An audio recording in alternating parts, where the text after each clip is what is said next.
You are watching the world 24/7 on the NDTV network. I'm Parmeshwar Bawa. Let's begin with the top stories you need to know. Israeli airstrikes targeting Hezbollah on Monday killed hundreds in Lebanon, which was still reeling from last week's explosions of the Lebanese group's communication devices. Monday was the deadliest day of the Israeli attacks in the country since Israel's 2006 war with Hezbollah. Prime Minister Modi held a bilateral meeting with Ukrainian President Volodymyr Zelensky in New York. This was the second meeting between the two leaders in about a month. The ninth round of India-EU free trade agreement talks has started. The plan is also to discuss concerns over sustainability measures along with core trade issues. Core issues on the negotiating table include trade in goods and services, digital trade, investment protection, government procurement, and intellectual property rights. The Biden administration plans to bar Chinese software and hardware from being used in internet-connected cars over national security concerns, essentially banning all China-made smart vehicles in the US. Washington is concerned about Chinese companies collecting data on US drivers and manipulating vehicles' navigation systems. London's Mayor Sadiq Khan is facing a red-on-red battle with Westminster Council after the UK government promised him new powers to force through the pedestrianisation of Oxford Street. The mayor wants to reboot plans that would make the nation's most famous high street traffic-free.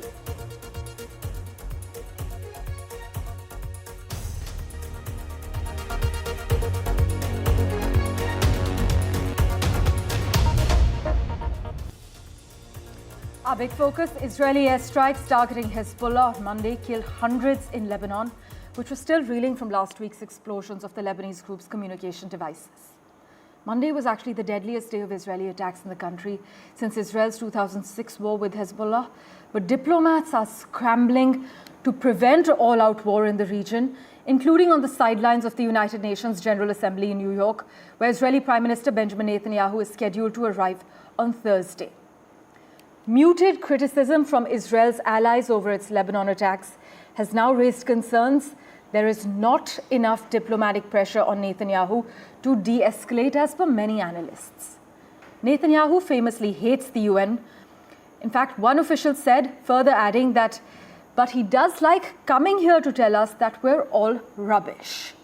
Listen in to what Mr. Netanyahu had to say, followed by my colleague Sarah Coates' report from Tel Aviv. I have a message for the people of Lebanon. Israel's war is not with you. It's with Hezbollah. For too long, Hezbollah has been using you as human shields. It placed rockets in your living rooms and missiles in your garage. Those rockets and missiles are aimed directly at our cities, directly at our citizens. To defend our people against Hezbollah strikes, we must take out those weapons.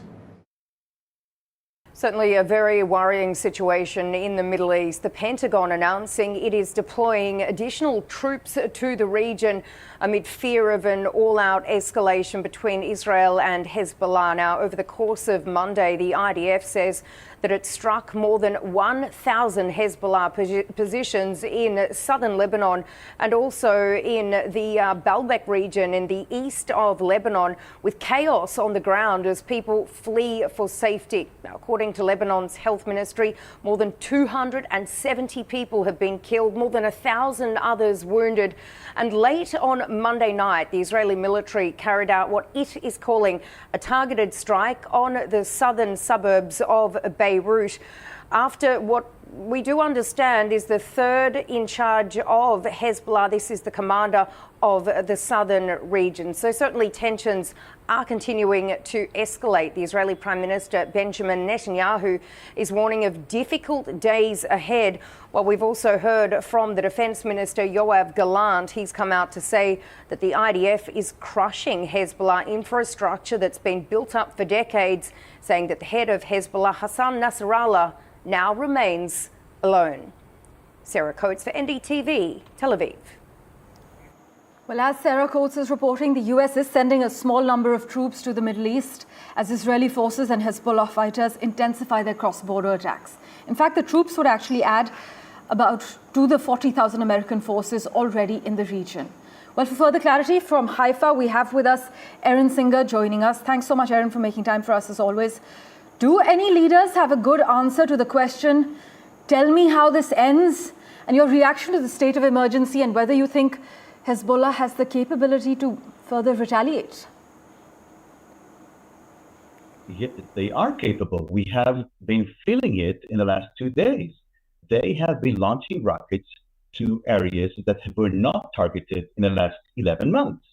If we were used to see Israeli cities and villages being targeted only in the Galilee area, now there's a new reality in Israel.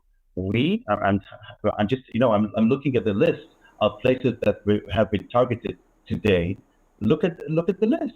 Haifa was targeted. The Haifa Bay was targeted, and you have places that are beyond Haifa, southbound of Haifa, where you can see that rockets of Hezbollah were launched from Lebanon. Now, this new state of emergency that has been declared by the Israeli government is for the entire state of Israel. The government of Israel is now telling the Israeli citizens that from now on, each and every city all over Israel can be targeted, not only in the northern part. Tel Aviv is going to be targeted, the Tel Aviv greater area will be targeted, the Sharon cities, even Jerusalem, and even in other places in the southern part of Israel will be targeted. Beersheba, maybe even Elat. We are now in a new reality. And you know what? If you ask the average Israeli today, he will tell you that the Israelis will tell you, I think I didn't make any survey about it, but you can see it on the surveys, on the polls in Israel, on Israeli channels.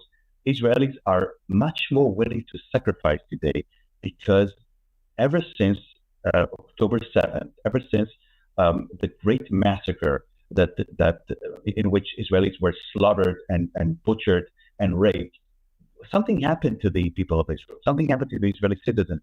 They are more willing to sacrifice for the defense of Israel, for the sake of their children and grandchildren. And this is why you will not see demonstrations of Israelis saying that they are fed up with the army activities in the north.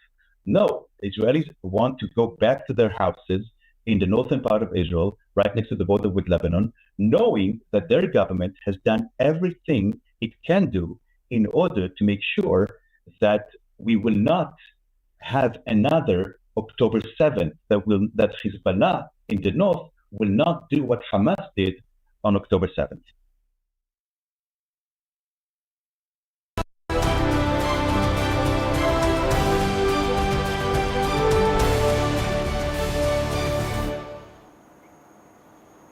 In other news, Prime Minister Modi, during his meeting with Ukrainian President Volodymyr Zelensky, affirmed that everyone agrees with the need to reach a ceasefire in the ongoing war in Ukraine and the restoration of peace and stability. This was the second meeting between the two leaders in about a month.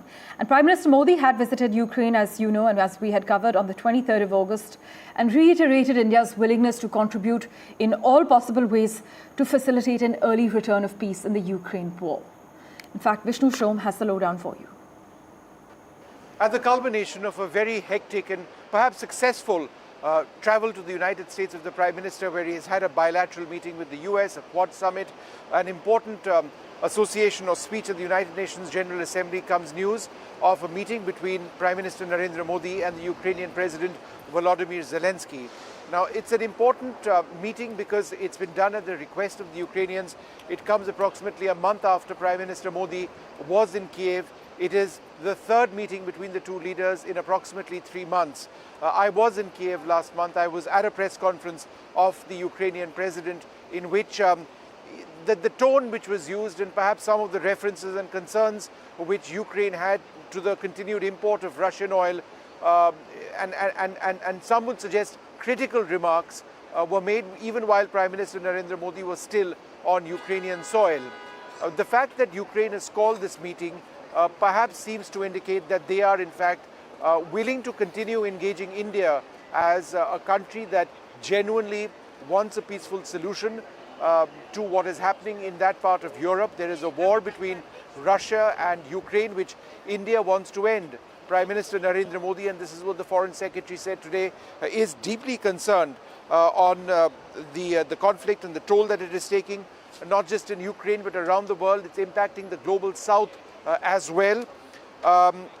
There was no further discussion on the entire issue of Russia's continued import of India's continued import of Russian oil. So that didn't come up in the talks today. And India remains hopeful of a solution to end the war. But in terms of specifics and whether there is a real proposal which New Delhi has in hand, there isn't one right now. When it does emerge, it will emerge. But certainly India is working towards a process. There can't be anything instant.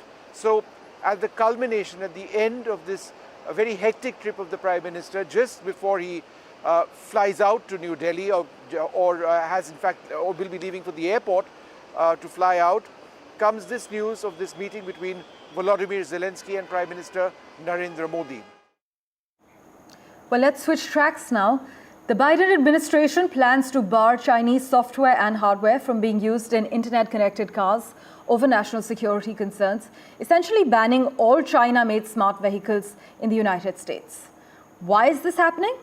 Well, Washington is concerned about Chinese companies collecting data on US drivers and manipulating vehicles' navigation systems. The US's ongoing efforts to crack down on the use of Chinese technology has begun to drop a digital iron curtain between the two superpowers, experts argue. And some China experts believe the US's fear of Beijing ends up hurting American consumers. But one analyst has actually said on record that the proposed ban reflects complexities of a world where a lot of connected devices can be weaponized.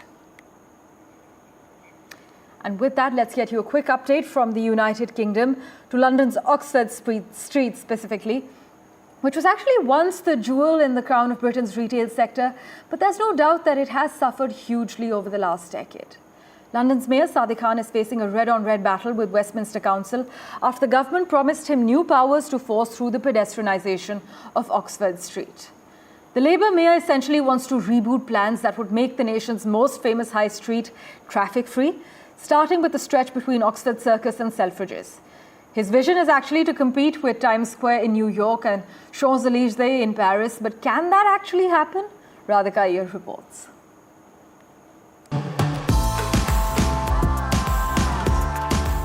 Oxford Street, Britain's jewel in the crown of its retail sector, is likely to be free of traffic. Labour Mayor of London, Sadiq Khan, announced that a little over 1 kilometre of the arterial Oxford Street, home to some of the best retail shops in Europe, will be free for pedestrians only. From Marble Arch to Oxford Circus will have no vehicles plying on it, a move which is facing opposition within days of announcement. So what is the plan? As part of the 150 million project, the plan is to ban traffic. The project is aimed at helping the retail sector revive after big names such as Debenhams, House of Fraser, Topshop shut shop. Robbie, who has been selling memorabilia on Oxford Street since he was 34, thinks it is a bad idea. Change is hard to adapt to, and buses bring in more people, he feels. Imam, a Bangladeshi who sells Dutch pancakes on the street, has mixed opinions. Access for all is a concern, but more pedestrian space means more time spent by shoppers and tourists. So that means more business, he feels. I spoke to some people to get their reaction to Sadiq Khan's plot for London's most famous high street. Students really form the heart and the life in central London. And with me are two students, one from the University of Exeter and Caitlin, welcome, and one from the University of Warwick. Welcome, Mehek. Yes. Mehek, you're a Londoner. You've been here for your life. Yeah, I've been born and brought up in London, but my parents are from India. Tell me, did you shop 30 times in 1 year on Oxford Street? Definitely not. No. Probably a couple times a year maximum. I think maybe when I was younger, we came here a bit more, but now it's not so much of a regular spot for shopping, definitely. What does Oxford Street mean to you? Much the same, actually, I think. It's ever since I've been young, I've been here occasionally. There's lots of shops and beautiful lights, and especially Christmas time. It really lights up. Yeah. Although recently, same as Mehek, it's been so busy and so hectic. It's not necessarily like a relaxed shopping destination. Quick reactions. Sadiq Khan's idea, good or bad? Do you know, I think it's a great idea. Oxford Street is in disrepair. We as Londoners, I don't know when was the last time we went down Oxford Street. It's a great tourist spot, so we should make it more livable, more practical for tourists. The mayor has huge claims of his pedestrianized avenue giving competition to Times Square in New York, Champs-Élysées in Paris, and La Rambla in Barcelona. The opposition Conservative Party, which pulled out support to a similar move in 2018, has started ridiculing the move already. So the idea may witness brakes being applied before traffic is fully banned. Radhika Iyer in London, NDTV. Well, news and updates continue in a moment right here on NDTV 24/7. Don't go anywhere.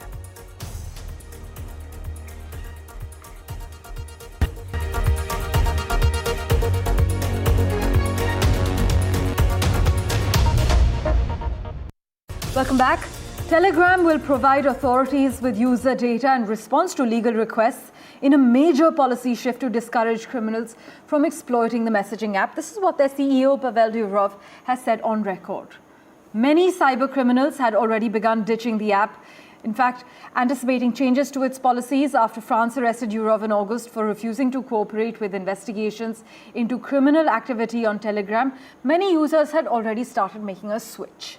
But Mr. Durov's troubles in France and Elon Musk's feud with the Brazilian judiciary over X reflect growing international efforts to regulate tech companies.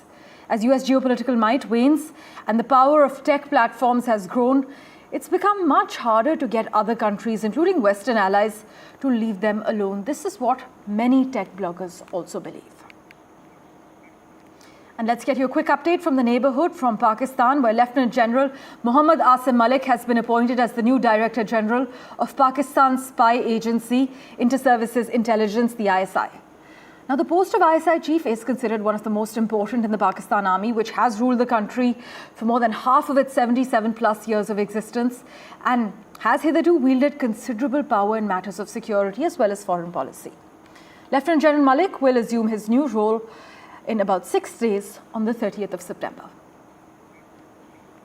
To the US now, the big question is, how will Donald Trump and Kamala Harris's campaigns impact Indians immigrating to the US and vice versa? In fact, Indian-American Congressman Raja Krishnamurthy spoke to NDTV earlier regarding this and more. Here's a snippet for you. Congressman Krishnamurthy, thank you very much for joining us here on NDTV. Congressman Krishnamurthy, Indian Prime Minister Narendra Modi, as you know, is in the US right now. He attended the Quad Summit over the weekend. The Quad Alliance includes, of course, India, Japan, Australia, the United States, which is a counterbalance to China. Now, President Joe Biden hosted his final Quad meeting this weekend, but Biden's not going to be around much longer. He's not going to be president much longer. It's really an uncertain time here in the US. What happens to the Quad after November the 5th? I think that the Quad is going to last well beyond November. I think it's been embraced by presidents of both parties, whether it was Obama or Trump or Biden. And I think that the relationships between the US and India, as well as Australia and Japan, transcend politics at this point. So I think that this gathering is going to continue for many years to come. Is there anything that worries you if we have Trump in the mix, worries you with regards to the Quad and India? No, I think that, Donald Trump will continue to be a friend of India, although I'm very certain that Kamala Harris will be the next president, in which case we'll have our first Indian American president of the United States. And of course, she will continue to maintain and strengthen relations between the world's oldest and the world's largest democracies in the US and in India.